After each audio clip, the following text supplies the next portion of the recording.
मी स्वतः सुद्धा त्याच्यामध्ये आहे. प्रत्येक व्यक्तीने स्वतःपासून जर सुरुवात केली तर समाज घडण्यास आणि आपल्या मुलांचं भविष्य घडण्यात काहीच वावगं ठरणार नाही.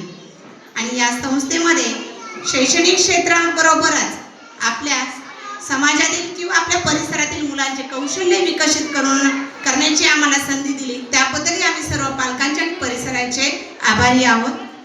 आपल्या चिमुकल्यांना व्यासपीठ देण्याचं काम आपली ही जयदत्तजी केंडे बहुउद्देशीय सेवाभावी संस्था करत आहे.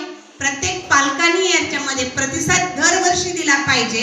जसं की मी सांगितलं, आपण वर्गणी गोळा करत नाहीये, पण राष्ट्राचं भविष्य निर्माण करण्यासाठी काही ना काही फुलाची पाकळी हा आपला हातभार आपल्याला लावायचा आहे. आणि हा उत्सव दरच वर्षी आपण साजरा करणार आहोत. पालक आणि शिक्षक हे दोन असे आधारस्तंभ आहेत, त्यामुळेच आपल्या मुलांचं भविष्य घडू शकतो. निराधार मुलांचं फार अवघड आहे.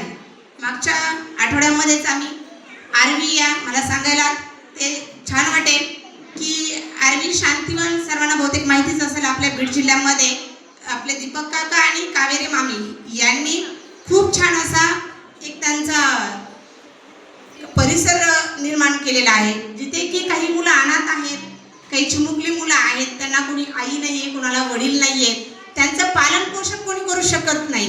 म्हणजे पालन पोषण करण्याचं काम सध्या आरवी येथे दीपक काका आणि कावेरी मामी करत आहेत. तर यावर्षी आपण तिथेही तब्बल 400 म्हणजे 377 मुलांचा आपण स्पर्धा घेतले सर. आणि या मुलांचा कोणी विचार करायचा? आपण आपल्या मुलांना 10,000 रुपये सुद्धा भरू शकतो, पण त्या मुलांना आपण काही ना काही द्यावी म्हणून आपण आपल्या संस्थेअंतर्गत 377 मुलांवरती त्या दिवशी आपण उत्सव कलागुणांचा उपक्रम घेऊन काम केलेलं आहे, बक्षीस वितरणही केलेलं आहे. मग सर्वात महत्त्वाचं काय आहे, समाजात राहताना एक सामाजिक घटक म्हणून तुमचाही काहीतरी सहभाग आहे. जसा माझा आहे तसा तुमचाही आहे. इथं जे इतर परिसरातील आपले म्हणजे आपलं कुटुंबच नाही, आपलं कुटुंब आपण सुधारलं तर कुटुंब सुधारतं, कुटुंब सुधारलं तर समाज सुधारतो. आणि या समाजामध्ये राहणारी आपली चिमुकली मुलं आहेत, यांना कुठून ना कुठून एक प्रोत्साहित आणि प्रेरणादायी स्टेज मिळावं, व्यासपीठ मिळावं, यासाठी आपली संस्था कार्यरत आहे. तर शेवटी जाताना एवढंच सांगेल की सर्व पालकांनी आपल्या राष्ट्राच्या भविष्याचा आणि आपल्या कुटुंबाच्या भविष्याचा विचार तर आपण करतोच शैक्षणिक क्षेत्रामध्ये, पण अनेक विविध उपक्रम असतात, त्याच्यामध्ये सुद्धा आपण आपला सहभाग नोंदवणं हे महत्त्वाची गोष्ट आहे. आणि या उत्सव कलागुणांचा या उपक्रमांतर्गत सर्वांनी दरवर्षी या कार्यक्रमामध्ये सहभागी होणं फार गरजेचं आहे, कारण याचा उद्देशच फार ग्रँड आहे. त्याच्यामुळे पालकांची भूमिका आम्हाला दरवर्षी खूप चांगल्या प्रकारे देऊन जाते.